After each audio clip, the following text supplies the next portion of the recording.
Everyone, I am Govind Kumar Verma. आज हम main topic जो स्टार्ट करेंगे वो स्ट्रेस और स्ट्रेन के बारे में कि स्ट्रेस स्ट्रेन में क्लासिफिकेशन पढ़ेंगे अपन, उसके बारे में उसकी किस प्रकार की प्रॉपर्टी होती है और उसके बारे में क्या क्या अपने को उसका मटेरियल किसी भी अपन मतलब स्ट्रेस पड़ता है तो उसका उसका बिहेवियर क्या होता है। ठीक है, सबसे पहले तो हमें स्ट्रेस स्ट्रेस स्ट्रेस क्या होता है, नाम से पता चल रहा है कि स्ट्रेस क्या होता है। स्ट्रेस वो होता है कि जिसपे मतलब किसी भी ऑब्जेक्ट पे अगर जो फोर्स अप्लाई करते हैं, किसी भी ऑब्जेक्ट पर अगर फोर्स अप्लाई करते हैं तो इंटरनल रेजिस्टेंस स्ट्रेस जनरेट पैदा होता है। किसमें? किसी भी ऑब्जेक्ट के अंदर। जिस प्रकार एक देखते हैं अपन, मान लो ये ऑब्जेक्ट है, ये ऑब्जेक्ट है, इस पे एक फोर्स F लगाया गया। ठीक है, एक ऑब्जेक्ट है जिसपे एक फोर्स F लगाया। जब किसी ऑब्जेक्ट पे कोई फोर्स F लगाते हैं तो जब इस पे जब फोर्स ये टेंसाइल फोर्स होता है, जब किसी ऑब्जेक्ट पर अपन टेंसाइल फोर्स लगाते हैं तो इसमें इंटरनल रेजिस्टेंस फोर्स जनरेट होता है, इंटरनल रेजिस्टेंस फोर्स। और इस जो इंटरनल रेजिस्टेंस फोर्स जनरेट होता है इसी को अपन क्या बोलते हैं? स्ट्रेस बोलते हैं। और स्ट्रेस क्या होती है? स्ट्रेस होता है force per unit area. Stress होता है फोर्स पर यूनिट एरिया, इसको रिप्रेजेंटेशन करते हैं। ठीक है, इसको पी से भी रिप्रेजेंटेशन करते हैं। ठीक है, तो स्ट्रेस क्या होता है? स्ट्रेस होता है फोर्स पर यूनिट एरिया। ठीक है, और स्ट्रेस को मेजर्ड नहीं किया जा सकता। ठीक है, सबसे मोस्ट इंपोर्टेंट पॉइंट ये है कि स्ट्रेस क्या होता है? स्ट्रेस को मेजर नहीं किया जा सकता। ठीक है, स्ट्रेस को सिर्फ एनालिसिस किया जा सकता है और स्ट्रेस को मेजर करेंगे with help of the strain के सहायता से अपन स्ट्रेस को मेजर करेंगे। ठीक है, और स्ट्रेस क्या होता है? स्ट्रेस सेकंड ऑर्डर टेंसर होता है। सेकंड ऑर्डर टेंसर का मतलब होता है कि जिस प्रकार से अपन मैग्नीट्यूड, डायरेक्शन, स्केलर वेक्टर पढ़ते हैं उसी प्रकार सेकंड ऑर्डर टेंसर का मतलब होता है कि इसमें एक तो होता है मैग्नीट्यूड मतलब इसमें मैग्नीट्यूड होता है, डायरेक्शन होता है और होता है प्लेन। मतलब अपने को अगर जो स्ट्रेस को फाइंड आउट करना है तो उसमें सेकंड ऑर्डर टेंसर की तरह फॉलो होगा। ये किस प्रकार से? इसमें मैग्नीट्यूड, डायरेक्शन और प्लेन तीनों रिक्वायर्ड होते हैं। ठीक है, ठीक। और उसके बाद स्ट्रेस जो होता है वो किसी भी डायरेक्शन में लग सकता है। ऐसा नहीं है कि stress normal to the plane हो, ये किसी भी डायरेक्शन में लग सकता है। ठीक है, any direction of the object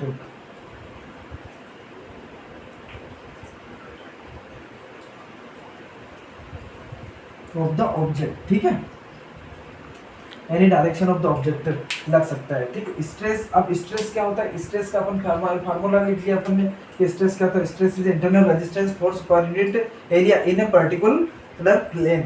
ये पर्टिकुलर प्लेन के ही अंदर होगा। ठीक है, ये टॉपिक हो गया। इसके बाद इसमें और भी चीजें हैं कि जो स्ट्रेस होता है, stress is independent material property. मतलब ये मटेरियल पे डिपेंड नहीं करता। जैसे मान लो ये ऑब्जेक्ट है, ये ऑब्जेक्ट किसी भी मटेरियल का बना हो, अगर ये ऑब्जेक्ट किसी भी मटेरियल का बना हो तो इस ऑब्जेक्ट के ऊपर, इस मटेरियल के ऊपर ये स्ट्रेस डिपेंड नहीं करता है। मतलब स्ट्रेस क्या होता है? स्ट्रेस जो होता है नहीं, ये मटेरियल पे मतलब इंडिपेंडेंट मटेरियल प्रॉपर्टी, मटेरियल पे डिपेंड नहीं करता। ठीक है, मटेरियल पे डिपेंड नहीं करता, नॉट डिपेंडेंट। ठीक है, इंडिपेंडेंट प्रॉपर्टी होती है स्ट्रेस की मटेरियल के ऊपर। ठीक है, तो ये हो गया अपना स्ट्रेस। अब स्ट्रेस में और भी बहुत सारे पॉइंट अपन निकालते हैं। इसमें क्या होता है कि इसमें स्ट्रेस दो टाइप के होते हैं। इसमें ठीक है, अब स्ट्रेस में क्या होता है कि इसमें स्ट्रेस में अपन देखेंगे कि स्ट्रेस टू टाइप्स होते हैं। फर्स्ट स्ट्रेस होता है अपना, इसमें देखेंगे अपन, एक होता है टेंसाइल। अब अपन पढ़ेंगे स्ट्रेस के बारे में। अब हम स्ट्रेस में पढ़ेंगे। स्ट्रेस में क्या होता है कि इसमें दो प्रकार से होता है। एक तो होता है टेंसाइल में पढ़ेंगे अपन, टेंसाइल स्ट्रेस, और एक होता है कंप्रेसिव स्ट्रेस। मान लो कोई ऑब्जेक्ट है, ये ऑब्जेक्ट है, ये ऑब्जेक्ट है। मान लो इस ऑब्जेक्ट पे अगर जो P लगाया अपन ने, पी लोड अप्लाई करा इस ऑब्जेक्ट के ऊपर। अगर जो किसी इस ऑब्जेक्ट के ऊपर पी लोड अप्लाई करेंगे तो ये जो लोड होगा, ये रिप्रेजेंट करेंगे स्ट्रेस को, और इसको रिप्रेजेंट करते हैं अपन सिग्मा। सिग्मा होता है इसमें प्लस पी बाई ए। ये जो होता है स्ट्रेस, ये टेंसाइल स्ट्रेस होता है क्योंकि इसमें पी लोड लगेगा। तो जब इस ब्लॉक को यहाँ से काटेंगे अपन, तो ये इस प्रकार से रिप्रेजेंटेशन होगा। अगर जो इसमें लोड इस प्रकार लगा है तो ये इंटरनल रेजिस्टेंस फोर्स जनरेट होगा। क्या होगा? ये इंटरनल रेजिस्टेंस फोर्स क्या होता है? ये इंटरनल रेजिस्टेंस फोर्स जनरेट होगा इस ब्लॉक के अंदर। और कंप्रेसिव में क्या होता है? कंप्रेसिव में मान लो अपन ने एक ब्लॉक लिया, कंप्रेसिव में एक ऑब्जेक्ट लिया अपन ने, और इस पे अगर जो अपन ने एक कंप्रेसिव फोर्स लगा दिया, जो कि P है। अब इसमें जो स्ट्रेस होगा सिग्मा स्ट्रेस होता है माइनस पी बाई ए, ये कंप्रेसिव स्ट्रेस है। और इस ब्लॉक को अगर जो अपन ब्लॉक के अंदर एनालिसिस करेंगे तो मान लो इस ब्लॉक को अपन ने काटा, अगर इस ब्लॉक को काटा तो इस ब्लॉक को अंदर अपन देखेंगे तो अगर जो इसमें कंप्रेसिव स्ट्रेस इस प्रकार पी लोड इस प्रकार से लग रहा है, तो इस ब्लॉक में जो इंटरनल रेजिस्टेंस होगा वो इस प्रकार से होगा। और यही इंटरनल जो यहाँ पे इंटरनल रेजिस्टेंस जनरेट होगा ड्यू टू द किसकी वजह से? इस पी लोड की वजह से, जो कि अप्लाई होगा किसी भी ऑब्जेक्ट के ऊपर। तो अपन ने देखा कि ये यहाँ पर कंप्रेसिव स्ट्रेस होता है, ये जो कंप्रेसिव स्ट्रेस होता है, और ये होता है कंप्रेसिव लोड की वजह से। ठीक है। और हाँ, स्ट्रेस अब क्या होता है? स्ट्रेस अपन ने पहले बात करी कि स्ट्रेस एक इसको मेजर नहीं किया जा सकता, नॉट मेजरेबल स्ट्रेस होता है। ये स्ट्रेस को मेजर नहीं किया जाता, इस स्ट्रेस को मेजर किया जाता है विद हेल्प ऑफ स्ट्रेन, और स्ट्रेन को मेजर किया जाता है with help of strain gauge. तो स्ट्रेन जो होती है, स्ट्रेन क्या होती है? स्ट्रेन जो होती है, मान लो कोई ब्लॉक हो गया, मान लो ये ब्लॉक हो गया, इस पे एक लोड लगाया अपन ने P, मान लो P लोड लगाया, तो इस मान लो ये ब्लॉक यहाँ पे हो गया, मान लो अटैच हो गया, मान लो ये P। अब इस पे एक लोड P लगाया अपन ने, टेंसाइल लोड P अप्लाई करेंगे इसके ऊपर, तो इसमें क्या होता है कि ये ब्लॉक यहाँ आ गया। ठीक है, ये ब्लॉक आ गया। तो मान लो इसकी लेंथ L है, इसकी लेंथ L हो गई, बाद में इसकी लेंथ कितनी हो गई? स्मॉल है। और जो लेंथ यहाँ से जहाँ तक की जो लेंथ चेंज होगी, यहाँ से यहाँ तक की लेंथ होगी, इस लेंथ को अपन डेल्टा एल बोलेंगे, और इसको बोलेंगे अपन स्ट्रेन को रिप्रेजेंटेशन करेंगे अपन डेल्टा एल अपॉन एल। मतलब जो लेंथ होती है change in length upon per unit original length. ये जो लेंथ होती है ये ओरिजिनल लेंथ होती है, और ये होती है चेंज इन लेंथ। तो ठीक है, स्ट्रेन क्या होता है? स्ट्रेन को मेजर किया जाता है with help of strain gauge की सहायता से, और स्ट्रेन गेज जो होता है उसकी सहायता से स्ट्रेन गेज और स्ट्रेन को की सहायता से अपन स्ट्रेस मेजर करेंगे। ठीक है। अब स्ट्रेन में भी क्या होती है? स्ट्रेन में भी इसमें भी दो टाइप्स होती है। ठीक है, स्ट्रेन में भी इसमें दो टाइप्स होती है। अपन पढ़ेंगे स्ट्रेन के बारे में। स्ट्रेन में अपन ने पढ़ा। अब स्ट्रेन में क्या होता है? मेन जो स्ट्रेन होता है ये। ठीक है, अब स्ट्रेन में भी टू टाइप्स होते हैं। अपन स्ट्रेन को पढ़ेंगे, और स्ट्रेन में अपन पढ़ेंगे इसमें भी टू टाइप्स होते हैं। एक होते हैं टेंसाइल स्ट्रेन और एक होता है कंप्रेसिव स्ट्रेन। टेंसाइल स्ट्रेन जो होती है वो होती है अपनी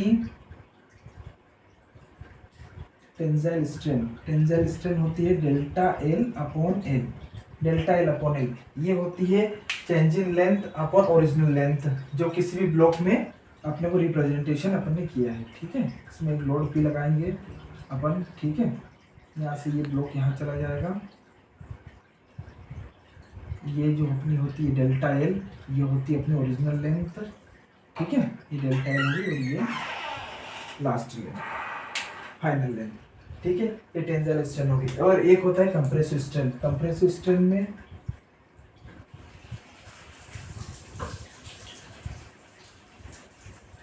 कंप्रेसिव स्ट्रेन में मान लो कोई ब्लॉक है अपना, या कोई ऑब्जेक्ट है।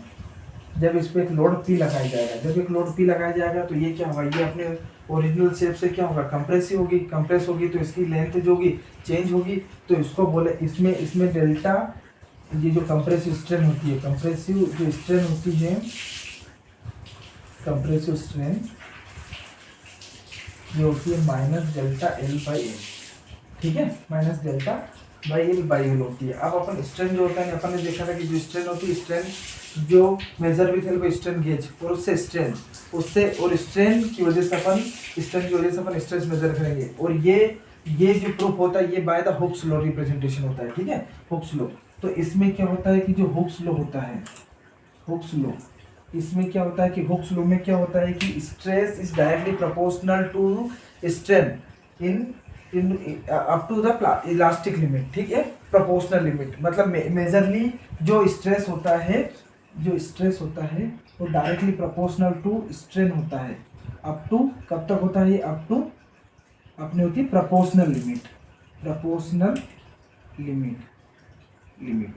लेकिन हुक्स लॉ में अपन इसको इलास्टिक लिमिट तक लेते हैं, ठीक है, इसको इलास्टिक लिमिट तक लेते हैं, ठीक है। जो अपन इस ग्राफ से समझेंगे, इस ग्राफ में समझेंगे कि जो स्ट्रेस होता है और स्ट्रेन होता है, इसमें क्या होता है कि इस ग्राफ में